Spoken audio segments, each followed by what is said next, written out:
Assalamualaikum warahmatullahi wabarakatuh. Waalaikumsalam warahmatullahi Ila hadirin Nabi Mustafa Muhammadin sallallahu alaihi wasallam. Bismillahirrahmanirrahim. Muallim bin hadzal kitab Sayyid Ahmad Al-Hashim bin Bismillahirrahmanirrahim. Syekhna Muhammad Muhammad Al-Sadari. Bismillahirrahmanirrahim. Para hadirin jamaah sholat hidayah yang mudah-mudahan kita bersama dalam lindungan Allah Subhanahu wa taala. Amin. Ketua DKM yang kami hormati dan para orang tua, para asatidz, alhamdulillah wa syukurillah di malam hari ini kita masih sama-sama diberikan nikmat iman Islam sekaligus nikmat sehat walafiat oleh Allah Subhanahu wa taala, sehingga kita dapat berkumpul dan hadir di tempat yang mulia ini dalam rangka menjalankan salat Isya berjamaah dan mengikuti kajian rutinitas kita. Mudah-mudahan niat dan langkah kita mendapatkan pahala yang besar di sisi Allah Subhanahu wa taala. Amin. Amin ya rabbal alamin. Qala musannif rahimahullah taala wa nafa'ana bihi wa bi ulumihi wa fi barakatihi fi darain amin. An Ibnu Abbas radhiyallahu taala anhuma anna Nabiy sallallahu alaihi wasallam qala afaduddin salasatun faqihun fajirun wa imamun jairun wa mujtahidun jahilun. Rawahu Dailami. Hadis bersumber dari Ibnu Abbas radhiyallahu taala anhuma bahwasanya Nabi bersabda, binasanya agama itu disebabkan 3 orang. Jadi agama kita rusak, agama kita runtuh, ini disebabkan oleh 3 orang. Siapa itu? Yang pertama adalah faqihun fajir, orang pintar, ahli fikih tapi suka melakukan maksiat. Yang kedua adalah wa imamun jairun, pemimpin yang zalim. Dan yang ketiga adalah wa mujtahidun jahilun, para mujtahid yang bodoh. Jadi ini merupakan sebuah sindiran dari Rasulullah SAW. Agama Islam itu akan binasa disebabkan 3 orang. Siapa itu? Yang pertama ahli fikih, para ulama, para kiai, para asatidz yang memang sering mengajak manusia, mengajak jamaahnya untuk melakukan kebaikan, tapi dirinya suka maksiat. Ya, ini antara perbuatan dengan antara perkataan dan perbuatan tidak sama. Maka kata Rasulullah adalah agama itu bisa binasa disebabkan tadi ahli fikih, orang alim tapi melanggar ilmunya. Sampai suatu ketika pernah Sayyidina Ali bin Abi Thalib karramallahu wajhahu pernah mengatakan bahwasanya ada 2 orang, yang mana 2 orang ini melukai punggung. Apa maksudnya? Menyakiti hati daripada Sayyidina Ali. Siapa itu? Pertama adalah kata Sayyidina Ali itu alimun mutahaddikun jahilun mutanasikun, orang alim, orang pintar, ulama tapi sering melanggar daripada ilmunya. Ini di zaman sekarang banyak Pak, orang pintar banyak kan? Para ulama banyak kan? Kadang-kadang dia hanya sekedar melakukan atau berkata seperti ini, namun perbuatannya tidak mencerminkan itu semua. Maka kalau ada ulama demikian, maka dalam ayat surah Yasin itu kita bisa lihat ittabi'u man la yas'alukum ajra wa hum muhtadun. Ikutilah orang yang tidak minta upah Pak. Di zaman sekarang banyak ya, apalagi kalau musim maulid, musim Isra Mi'raj, orang-orang yang menyampaikan dakwahnya kadang-kadang minta apa? Minta tarif. Ya, kalau belum sekian minta nggak boleh datang dia. Maka oleh karena itu dalam Al-Quran surah Yasin dikatakan ittabi'u man la yas'alukum ajra. Ikutilah orang yang tidak minta upah. Kenapa demikian? Karena tadi yang namanya kita mengajak orang kepada jalan yang diridhoi oleh Allah Subhanahu wa taala, kesemuanya itu adalah dipandang keikhlasan seseorang. Nanti Allah yang akan memberikan itu semua. Ya, itu satu. Yang kedua apa? Wa imamun jair, pemimpin yang zalim. Ini kalau di tengah-tengah umat Islam banyak pemimpin yang zalim, agama akan rusak. Bagi besok kita menjelang pemilu tahun 2024 24 ya, asal jangan salah pemimpin. Kalau salah pemimpin akibatnya fatal. Bahkan dalam hadis yang lain Nabi mengatakan, saya di ummati zamanun yafiruna minal ulama wal fuqaha fayadtarihumullahu bi salati baniyatin. Nanti akan datang, kata Rasulullah, di tengah-tengah umat Nabi yang mana mereka lari dari ahli fikih dan ulama. Ketika orang itu sudah mau lagi duduk di majelis taklim, orang itu tidak mau lagi mendengarkan nasihat ulama, maka ada 3 musibah yang besar. Apa itu? Yang pertama adalah yarfa'ullahul barakata min kasbihim. Allah angkat keberkahan dari usaha-usaha yang mereka lakukan. Maka kita jangan sampai usia kita yang relatif singkat, yang relatif sangat pendek ini, tapi tidak memiliki nilai keberkahan dari Allah Subhanahu wa taala. Rugi kita, Pak. Itu setiap subuh kita kan berdoa tuh ya. Berdoa kepada Allah Subhanahu wa taala, Allahumma adina biman hadai, wa afina biman, wa tawallana biman, wa barik lana fima a'tai. Ya Allah, berkahilah kami pada apa yang Kau berikan. Apa yang Allah berikan kepada kita? Pertama, usia. Agar usia kita walaupun tidak lama, walaupun tidak panjang, tapi kalau ada nilai berkah maka bermanfaat kepada orang lain. Yang kedua apa? Rezeki. Rezeki yang Allah berikan kepada kita, minta kepada Allah walaupun nggak banyak, asal cukup. Kenapa? Ada keberkahan di situ. Maka kadang-kadang ada orang dulu, Ustaz, saya ngaji tiap malam, sholat duha tiap hari, puasa Senin Kamis kagak kayak ya. Ini bagaimana Ustaz? Oh, saya sering melakukan itu. Maka saya bilang begini, mencari rezeki ikhtiar adalah wajib. Jadi orang kaya adalah takdir, Pak. Ya, jadi kalau kita udah ikhtiar, kemudian berdoa kepada Allah Subhanahu wa taala, enggak kaya-kaya, emang takdir kita begitu. Ya. Maka masalah. Tapi sebaliknya, kalau kita udah ikhtiar, kemudian kita berdoa, kemudian doa kita dikabul oleh Allah Subhanahu wa taala, Allah menginginkan hambanya untuk bersyukur. Ya, jadi kalau doa kita dikabul, hendaknya kita bersyukur. Jangankan doa kita nih, manusia yang banyak dosanya kita sebagai umat Nabi.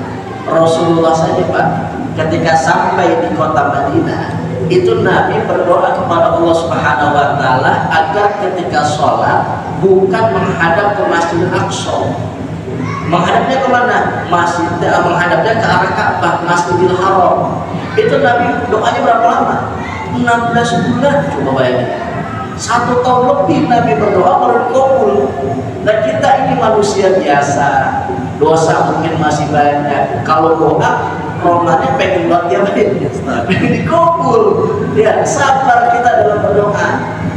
Maka tadi kalau kita berusaha, ikhtiar itu wajib. Kemudian kita menjadi orang kaya itu adalah takdir. Kalau doa kita belum dikabul oleh Allah Subhanahu wa taala, Allah menginginkan hambanya mendapatkan 2 pahala. Yang pertama adalah pahala ikhtiar kita, yang kedua adalah pahala sabar kita. Maka orang sabar itu, kata Allah, innama yuwaffas sabiruna ajrahum bighairi hisab. Sesungguhnya orang-orang yang sabar nanti Allah akan balas pahalanya tanpa ada sebuah perhitungan. Mungkin kita tidak kaya di dunia, tapi insya Allah kaya di akhirat. Ya, jadi doa kita nggak mungkin nggak dikabul oleh Allah Subhanahu Wa Taala. Tergantung kita mau sabar apa enggak. Yang penting ngaji jangan ditinggal, sholat jangan dilupakan, berbuat baik sedekah kita jalankan. Kalau itu semua kita lakukan, walaupun nggak kaya, insya Allah berkah. Usia, rezeki. Apalagi Allah berikan kepada kita ilmu. Ketika kita udah ngaji, kita berada di majelis taklim, kemudian dapat ilmu nih. Bagaimana ilmu itu berkah? Setidaknya ilmu itu kita praktekkan dalam kehidupan kita. Kalaupun kita belum bisa memberikan orang lain nasihat, maka minimal buat kita pribadi dan juga buat keluarga kita. Kita setiap hari jangan sampai ya, takarrub kita kepada Allah justru menjauh, Pak. Ada orang kadang-kadang ngaji, tapi ibadahnya tidak meningkat. Nah, bisa jadi tadi orang tersebut ini belum mendapatkan pahala, belum mendapatkan hidayah dari Allah Subhanahu wa Ta'ala. Maka kita minta ilmunya agar ilmu yang bermanfaat. Dan yang keempat adalah al-amal, perbuatan kita. Jadi perbuatan kita minta kepada Allah, mau kita bekerja di kantor, mau kita kerja sebagai guru, mau kita misalnya kerjanya di jalanan, ya minta kepada Allah agar kerjaan kita mendapatkan sebuah keberkahan. Karena yang namanya kita mencari rezeki sampai kapanpun itu nggak ada habis-habisnya, Pak. Ya, mulai dari lahir sampai mati kita cari duit nggak ada habis-habisnya. Orang puas kita Pak sama dunia, itu sifat kemanusiaan. Makanya kalau kita ngaji mah ngaji, giliran dari duit mah dari duit, giliran usaha mah usaha. Waktunya ibadah, waktunya sholat kerjakan. Kita tidak begitu lupa menjalankannya, dan kita nggak akan pusing. Kenapa? Semuanya itu sudah ditentukan oleh Allah Subhanahu wa Ta'ala. Maka kata Sayyidina Ali, hati saya merasa sakit ketika ada orang pintar, orang alim tapi melanggar ilmunya. Yang kedua, jahilun mutanasikun, ada orang bodoh rajin beribadah Pak, ilmunya nggak tahu, sholatnya nggak tahu, tapi ibadahnya datang ke masjid rajin banget. Itu kata Sayyidina Ali, hatiku merasa tersakiti. Maka yang benar adalah orang alim yang rajin ibadah, orang yang bodoh yang terus menerus untuk memperbaiki dirinya. Itulah orang yang beruntung hidup di dunia. Maka oleh karena itu kita akan penting. Kenapa? Karena semakin luas orang itu ilmunya, maka tentunya godaan dan rintangannya semakin sulit. Nah, ini kata Rasulullah adalah agama kita bisa rusak disebabkan oleh pemimpin yang zalim. Ya, jadi nanti kata Rasulullah ngomong 14 abad yang lalu akan ada di tengah-tengah umat Islam satu masa di mana mereka akan lari dari ulama. Omongannya nggak didengarin, wejangannya nggak diikuti. Ketika itu terjadi, maka Allah akan angkat keberkahan dari usaha-usaha mereka. Yang kedua kata Rasulullah, wa yusallitullahu ta'ala 'alaihim sultanan zaliman. Allah akan angkat di tengah-tengah umat Islam pemimpin yang zalim. Nah, ini yang perlu kita waspadai Pak. Ya, walaupun kita cuma nyoblos satu suara, tapi akan berefek 5 tahun akan datang. Bisa jadi sampai 10 tahun yang akan datang. Maka jangan sampai tadi ketika orang itu sudah jauh dari agama, lari daripada ulama, ada 3 musibah besar yang ada di umat Islam. Yang pertama, keberkahan kita ini diangkat oleh Allah Subhanahu wa Ta'ala. Contoh yang sederhana adalah sekarang. Ya, kita ini merasa waktu itu begitu cepat berlalu Pak. Ya, baru yang kemarin minggu udah ketemu minggu lagi. Baru yang kemarin Senin udah ketemu Senin lagi. Coba kalau kita dulu misalnya 20 tahun yang lalu atau 10 tahun yang lalu, itu kayaknya waktu agak lama. Tapi sekarang kalau angkat keberkahan yang namanya waktu, sedikit demi sedikit waktu itu terasa cepat buat kita. Yang tadinya 1 tahun, ini perasaan kita baru 1 bulan. Yang tadinya 1 bulan kita anggap 1 minggu. Yang tadinya 1 minggu kita anggap 1 hari. Itu memang dikit-dikit tuh. Allah angkat keberkahan. Maka oleh karena itu penting buat kita, jangan sampai kita meninggalkan yang namanya agama, bahkan lari daripada ulama. Dan yang ketiga yang sangat bahaya adalah kalau orang itu sudah jauh dari agama, lari dari ulama adalah yakhrujuna minadunya bighairi iman. Mereka akan keluar meninggalkan dunia itu tanpa membawa iman. Alhamdulillah. Kita nih Pak, salah satu umat marhumah, umat yang mendapatkan kasih sayang dari Allah Subhanahu wa Ta'ala. Mungkin pernah saya ceritakan, umat-umat terdahulu itu ingin menjadi umat Rasulullah SAW. Jangankan umat-umat terdahulu, nabi-nabi terdahulu pengen jadi umat Rasul. Kenapa demikian? Diceritakan dalam sebuah hikayat. Ini ada dalam kitab Nasaihul Ibad, di mana Nabi Allah Adam alaihissalam itu melakukan perbuatan dosa. Maka pada saat itu Nabi Adam diturunkan oleh Allah Subhanahu wa Ta'ala. Diturunkan di mana Nabi Adam? Di mana Pak? Nabi Adam diturunkan di India. melanggar daripada larangan Allah, Nabi Adam diturunkan ke dia. Maka orang ibunya itu fisiknya tinggi-tinggi, hidungnya pada maco-maco kemana? Kalau kita macunya kemana nih? Kita ketawa. Itu Nabi Adam alaihissalam diterima tobatnya harus ke Mekah dulu. Enggak diterima dia tuh tobatnya harus dia pergi ke kota Mekah. Ketika pergi di kota Mekah, baru tobatnya diampuni oleh Allah Subhanahu wa Ta'ala, dosanya diampuni, tobatnya diterima. Nah, kita nih sekarang umat Nabi ada di akhir zaman, dosanya di kampung dua, maksiatnya di kampung dua. Kira-kira Allah menerima tobat kita harus ke Mekah dulu apa enggak? Nah, enggak. Selama kita mau untuk ibadah, mau istighfar kepada Allah, menyesal atas perbuatan yang kita lakukan, bertekad untuk tidak mengulangi lagi, Allah akan mengampuni dosa kita. Tapi Nabi Adam alaihissalam melakukan dosa harus ke Mekah dulu. Coba kita bayangkan, kalau kita melakukan dosa harus ke Mekah dulu, berapa menit Pak kita mau duit? Iya, belum lagi kita waiting listnya lama, belum lagi repot kesana kesini. Maka inilah kita sebagai umat Nabi, umat yang disayang. Yang kedua, Nabi Adam alaihissalam ketika melanggar daripada larangan Allah Subhanahu wa Ta'ala itu dipisah. Nabi Adam di mana, Siti Hawa di mana? Dipisah, tidak dijadikan satu oleh Allah. Nah, sekarang kita umat Nabi melakukan dosa, melakukan salah. Pagi-pagi melakukan dosa, malam-malam dipisahin sama bini kita. Dipisahin ya? Kan enggak. Coba kalau kita berada di zaman Nabi Adam alaihissalam, dipisahin tuh. Kenapa? Melakukan dosa.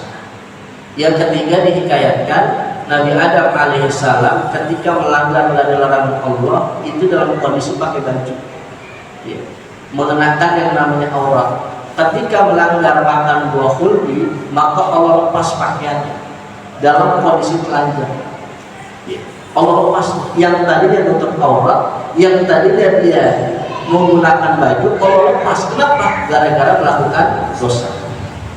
Sekarang kita umat Islam, ada orang berbuat zina pakai baju atau telanjang, Pak? Kalau orang zina telanjang. Ketahuan sama PR dikasih apa? Dikasih baju coba. Udah melakukan dosa dikasih baju. Allah belum membuka aibnya, masih ditutupin. Coba Nabi Adam cuma makan buah khuldi, Allah buka pakaian, Allah buka namanya Allah.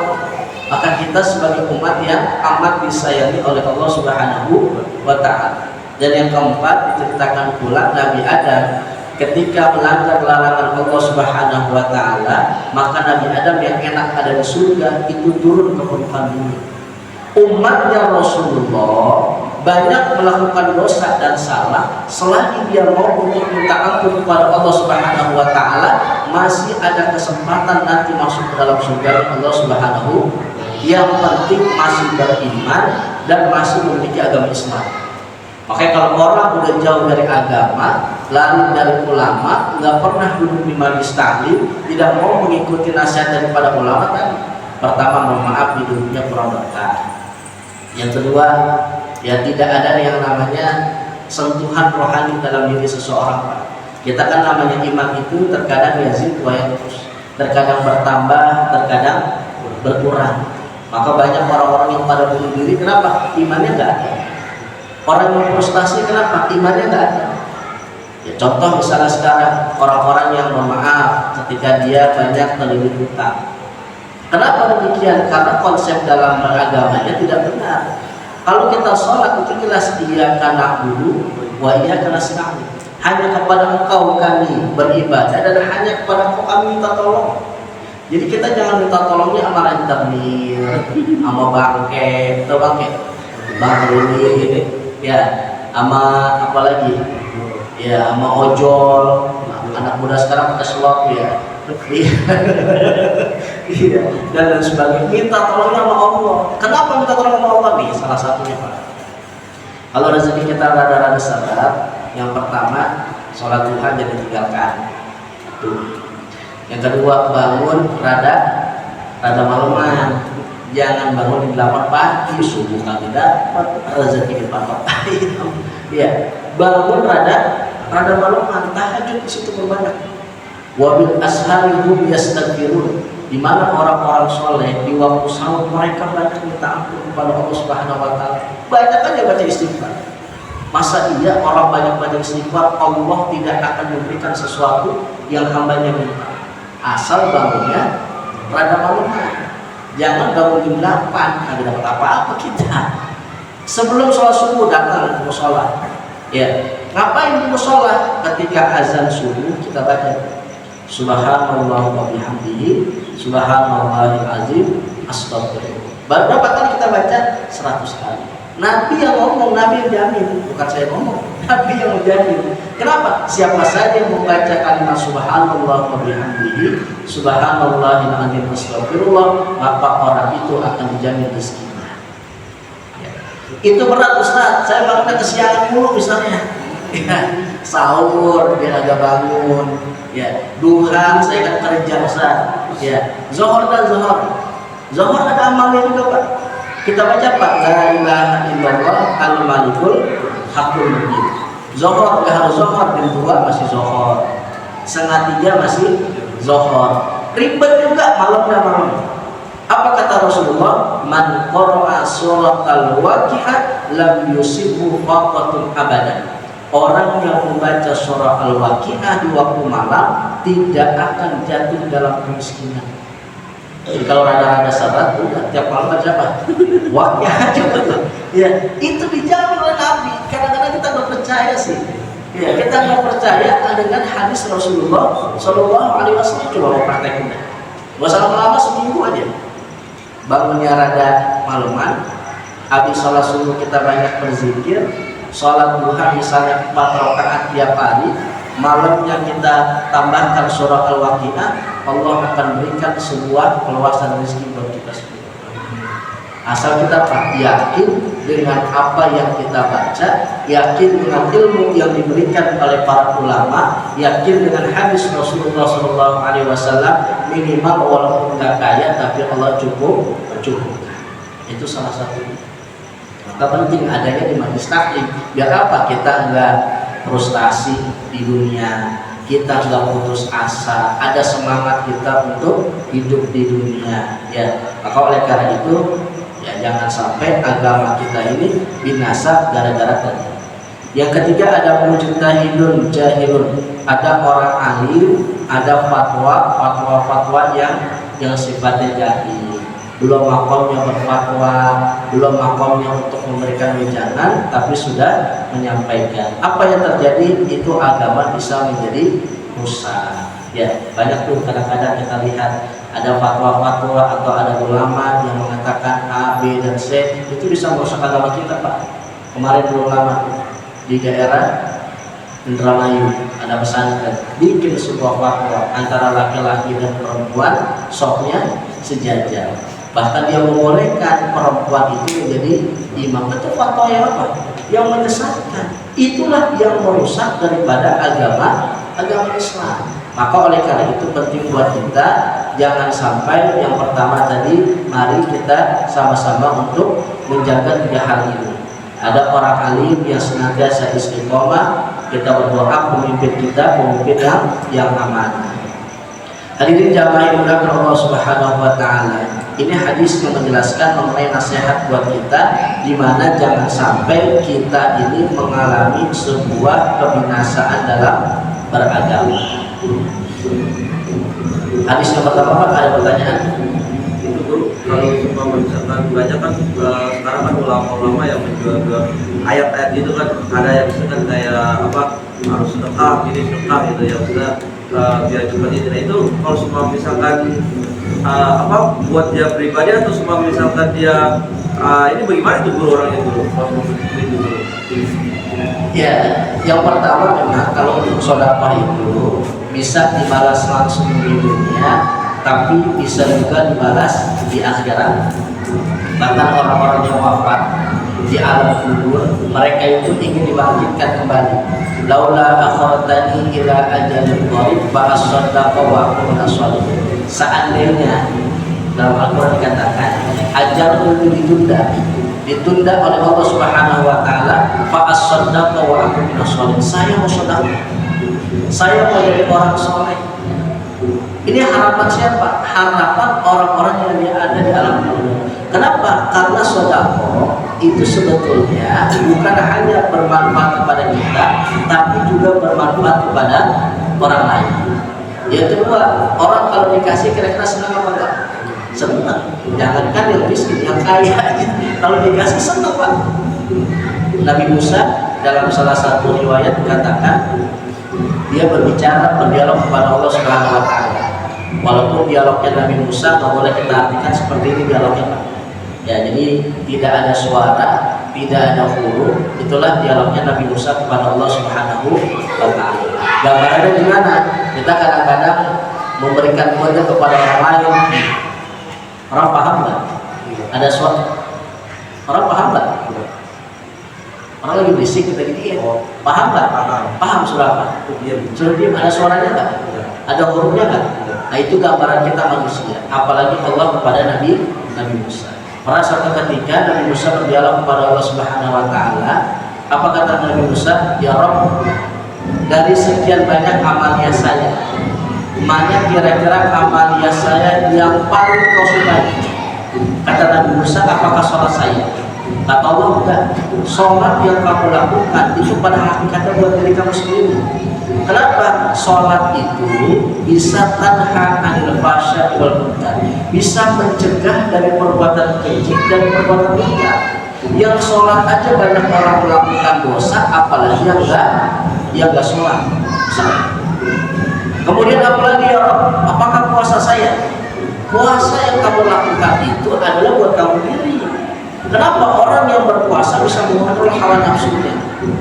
Maka Allah juga menolak ketika Nabi Musa mengajukan amal yang paling disukai adalah puasa.